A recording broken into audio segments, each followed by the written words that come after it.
നമസ്കാരം കൂട്ടുകാരെ, ഇന്നത്തെ നമ്മുടെ വീഡിയോ നല്ലൊരു ചായപ്പലഹാരമാണ്. നമ്മുടെ വീട്ടില് നിത്യമുള്ള കടല വെച്ചിട്ടാണ് ഈ ഒരു പലഹാരം തയ്യാറാക്കി എടുക്കുന്നത്. നല്ല ടേസ്റ്റ് ആണ്, നല്ല മുരുമുരാന്ന് തന്നെ കഴിക്കാൻ പറ്റുന്നത് കൊണ്ട് എല്ലാവർക്കും ഒരുപോലെ തന്നെ ഇഷ്ടപ്പെടും. അതുപോലെ കഴിക്കാനും സൂപ്പർ ടേസ്റ്റ് ആണ് കേട്ടോ. നിങ്ങൾ ഇതുവരെയും ഇതുപോലൊരു ചായപ്പലഹാരം തയ്യാറാക്കി കഴിച്ചിട്ടില്ലെങ്കിൽ തീർച്ചയായിട്ടും നമ്മുടെ ഈ ഒരു വീഡിയോ കണ്ടൊന്ന് തയ്യാറാക്കി നോക്കണേ. നമ്മൾ ഈ കടലവടയിലേക്ക് ഒരു പ്രത്യേക ഇൻഗ്രീഡിയന്റ് കൂടി ചേർക്കുമ്പോഴാണ് ഈ ഒരു പലഹാരം നല്ല ക്രിസ്പി ആയിട്ട് തന്നെ കിട്ടുന്നത് കേട്ടോ. അപ്പൊ നോക്കിയാലോ എങ്ങനെയാണ് വളരെ രുചികരമായിട്ടുള്ള നല്ല ക്രിസ്പി മസാല കടലവട തയ്യാറാക്കി എടുക്കുന്നതെന്ന് നമ്മുടെ വീഡിയോയിൽ കൂടെ നമുക്ക് കാണാം. ഇനി നമുക്ക് കടലവട തയ്യാറാക്കാൻ തുടങ്ങാം. ഇതിനായിട്ട് ഞാനിവിടെ 1/4 കിലോ കടല ഒരു 3-4 മണിക്കൂർ വെള്ളത്തിലിട്ട് കുതിർത്തിയെടുത്തിട്ടുള്ളതാണ്. നമുക്ക് ഈ കടല ഒന്ന് അരച്ചെടുക്കണം. കടല ഒന്ന് ഒതുക്കിയെടുക്കാനേ പാടുള്ളൂ. അതിനായിട്ട് ഒരു മിക്സർ ജാറിലേക്ക് മാറ്റാം. ഇനി നമുക്കിതിലേക്ക് ആവശ്യത്തിനുള്ള ഉപ്പ് ചേർക്കാം. 1 ടീസ്പൂൺ അളവില് പെരിഞ്ജീരകം ചേർക്കാം. ഇനി നമുക്കിത് അധികം അരയാതെ ഒന്ന് ഒതുക്കിയെടുത്തിട്ട് വരാം. കടല ഞാനിവിടെ ഇതുപോലെ ഒന്ന് ഒതുക്കിയെടുത്തിട്ടുണ്ട്. ഇനി നമുക്കിതൊരു പാത്രത്തിലേക്ക് മാറ്റാം. പരിപ്പ് ഒരുപാടൊന്നും ൊന്നും പോയിട്ടില്ല. ഇതുപോലെയാണ് ആക്കിയെടുത്തിട്ടുള്ളത്. ഇനി നമുക്കിതിലേക്ക് കുറച്ച് ചേരുവകൾ കൂടെ ഒന്ന് ഒതുക്കിയെടുക്കണം. ഇതിനായിട്ട് 1 സവാള, 6 വറ്റൽമുളക്, കുറച്ച് കറിവേപ്പില, 1 കഷ്ണം ഇഞ്ചി, 3-4 പച്ചമുളക്. എരിവൊക്കെ നിങ്ങളുടെ ഇഷ്ടത്തിനനുസരിച്ച് ചേർക്കാവുന്നതാണ്. ഞാനിപ്പോ ഇത്തിരി സ്പൈസി ആയിട്ടാണ് ഉണ്ടാക്കിയെടുക്കുന്നത്. ഈ ഒരു ചേരുവകളും നമുക്ക് ഒതുക്കിയെടുക്കണം. അതിനു മുമ്പായിട്ട് നമുക്കിതിലേക്ക് ഒരു സ്പെഷ്യൽ സീക്രട്ട് കൂടെ ചേർക്കണം. 1/4 കപ്പ് അളവില് അവില്. ഇത് നമ്മൾ സ്പെഷ്യലായിട്ട് ചേർക്കുന്നതാണ്. അവിലിപ്പോ ഞാൻ വെളുത്തിട്ടുള്ളതാണ് എടുത്തിട്ടുള്ളത്. നിങ്ങൾക്ക് ഏത് അവില് വേണമെങ്കിലും എടുക്കാവുന്നതാണ്. ഇനി നമുക്ക് ഈ മിക്സിയുടെ ജാറിലേക്ക് അവിൽ ആദ്യമേ ചേർക്കാം.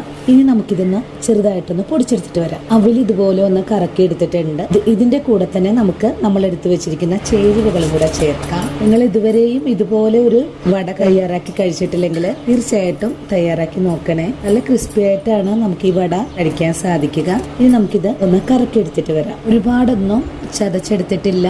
2 തവണ പൾസ് മോഡിൽ ഒന്ന് പ്രസ് ചെയ്തിട്ടേ ഉള്ളൂ. ഇതും നമുക്കിതിലേക്ക് തന്നെ ചേർക്കാം. ഇനി കുറച്ച് ഓയിൽ ഒഴിച്ചു കൊടുക്കാം. നിങ്ങൾ വറുക്കാൻ ഉപയോഗിക്കുന്ന ഏതാണോ എണ്ണ, ആ ഒരു എണ്ണ ഒഴിച്ചു കൊടുത്താൽ മതിയാകും. ഇനി നമുക്ക് വേണ്ടത് മഞ്ഞൾപ്പൊടിയാണ്. മഞ്ഞൾപ്പൊടി ചേർത്തിട്ടുണ്ട്. ഒരു വെറൈറ്റി ടേസ്റ്റ് കിട്ടാനായിട്ട് 1/4 ടീസ്പൂൺ അളവില് ചിക്കൻ മസാല ചേർക്കുന്നുണ്ട്. ഇനി നമുക്ക് കൈ കൊണ്ടൊന്ന് കുഴച്ചെടുക്കാം. അങ്ങനെ നമ്മൾ ഇവിടെ കുഴച്ചെടുത്തിട്ടുണ്ട്. ഇനി നമുക്ക് ഇതുപോലെ ഒന്ന് ബോളാക്കി എടുക്കാം. നിങ്ങൾക്ക് ഇതിലേക്ക് കാശ്മീരി മുളക് പൊടി ചേർക്കാൻ താല്പര്യമാണെങ്കിൽ ചേർക്കാവുന്നതാണ്. ഇത്രയും ചെറിയ ബോളുകളായിട്ട് നമുക്കൊന്ന് മാറ്റിവെക്കാം.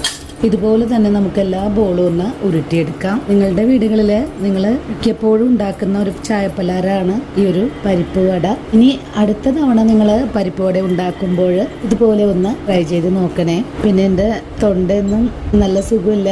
എനിക്ക് പനിയായിരുന്നു. പനിയായിട്ട് ഞാൻ വീഡിയോസ് ഒന്നും മുടക്കിയിട്ടില്ല കേട്ടാ. എങ്കിലും വ്യൂസ് ഒക്കെ വളരെ കുറവാണ്. അതുപോലെ വീഡിയോസ് കാണുമ്പോൾ ഫുള്ളായിട്ട് കണ്ടൊന്ന് സപ്പോർട്ട് ചെയ്യണേ. വീഡിയോ ഓപ്പൺ ചെയ്ത് കമന്റ് ചെയ്ത് പോകരുതട്ടാ. അങ്ങനെ വരുമ്പോൾ നമുക്ക് യൂട്യൂബിന്റെ ഭാഗത്തു നിന്നും ഒരു സപ്പോർട്ടും ലഭിക്കുന്നില്ല. അത് നിങ്ങളൊന്ന് മനസ്സിലാക്കാട്ടോ. അങ്ങനെ നമ്മൾ ഇതെല്ലാം ഷേപ്പാക്കി എടുത്തിട്ടുണ്ട്. ഇനി ഉടൻ തന്നെ നമുക്ക് ഫ്രൈ ചെയ്തെടുക്കാൻ തുടങ്ങാം. ഇനി നമുക്ക് വട തയ്യാറാക്കി എടുക്കാനുള്ള ഒരു പാൻ അടുപ്പിലേക്ക് വെച്ച് കൊടുക്കാം. പാൻ ചൂടായി വരുമ്പോഴേക്കും വറുത്തെടുക്കാൻ ആവശ്യമായ ഓയിൽ ഒഴിച്ചു കൊടുക്കാം. ഇനി ഓയിൽ നന്നായിട്ട് ചൂടായി വരുമ്പോഴേക്കും ഇതുപോലൊരു തുണ്ട് വാഴല കഷ്ണം നമുക്ക് എടുത്തു വെക്കാം. നമ്മുടെ കൈയുടെ ഉള്ള ഭാഗത്തേക്ക് എടുത്തു വെച്ചിട്ട് ഷേപ്പ് ചെയ്ത് വെച്ചിരിക്കുന്ന ഓരോ ബോളും കൈകൊണ്ട് ഇതുപോലെ ഒന്ന് പ്രസ് ചെയ്തെടുക്കാം. ഇങ്ങനെ ചെയ്യുവാണെങ്കിൽ വട നല്ല ഷേപ്പായിട്ട് തന്നെ നമുക്ക് പരത്തിയെടുക്കാൻ സാധിക്കും. അരികൊക്കെ നമുക്ക് നല്ല പോലെ തന്നെ ഷേപ്പാക്കി എടുക്കാം. ഈ വാഴയിലയുടെ ഈ മേലെയായിട്ട് കുറച്ച് എണ്ണ ഒന്ന് പുരട്ടി കൊടുക്കണം കേട്ടോ. അങ്ങനെ നമ്മൾ ആദ്യ വട ഇവിടെ ഒന്ന് ഷേപ്പാക്കി എടുത്തിട്ടുണ്ട്. ഇതൊന്ന് മാറ്റി വെച്ചിട്ട് അടുത്ത വാഴയിലും ഇതുപോലെ തന്നെ ചെയ്തെടുക്കാം. അങ്ങനെ രണ്ടാമത്തെ വടയും ഞാനിവിടെ ഷേപ്പാക്കി എടുത്തിട്ടുണ്ട്. ഇനി ഇതുപോലെ തന്നെ നമുക്ക് ഷേപ്പാക്കി വെക്കണമെങ്കിൽ വെക്കാം. അല്ലെങ്കിൽ നമുക്ക് എണ്ണയിലേക്ക് ഓരോന്നും പരത്തി ഇട്ട് കൊടുക്കാം. ഇപ്പോ എണ്ണ നന്നായിട്ട് ചൂടായി വന്നിട്ടുണ്ട്. നമുക്ക് വാഴ ഇലയിൽ നിന്നും വട ഇതുപോലെ ഒന്ന് കയ്യിലേക്ക് എടുത്ത് എണ്ണയിലേക്ക് പൊരിക്കാനായിട്ട് ഇട്ട് കൊടുക്കാം. ആദ്യ വട ഇട്ട് കഴിഞ്ഞാൽ അടുത്തതും വടയും നമുക്കിതുപോലെ തന്നെ കയ്യിലേക്കൊന്ന് മറിച്ചിട്ട് എണ്ണയിലേക്ക് ഇട്ട് കൊടുക്കാം.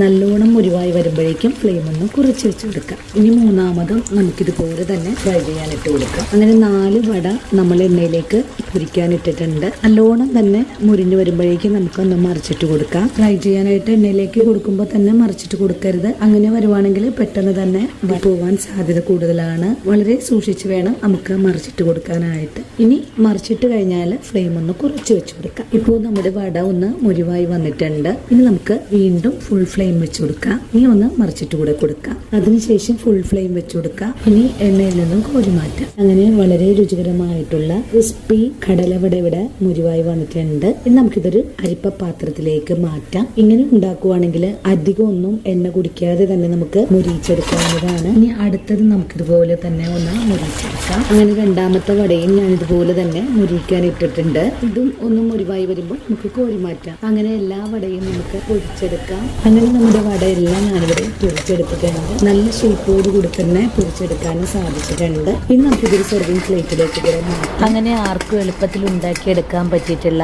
കടലവട ഇവിടെ റെഡി ആയിട്ടുണ്ട്. ഈ ഒരു മഴക്കാലത്ത് നല്ല ചൂട് കട്ടൻ ചായയുടെ ഒപ്പം കഴിക്കാനായിട്ട് സൂപ്പർ ടേസ്റ്റാണ്.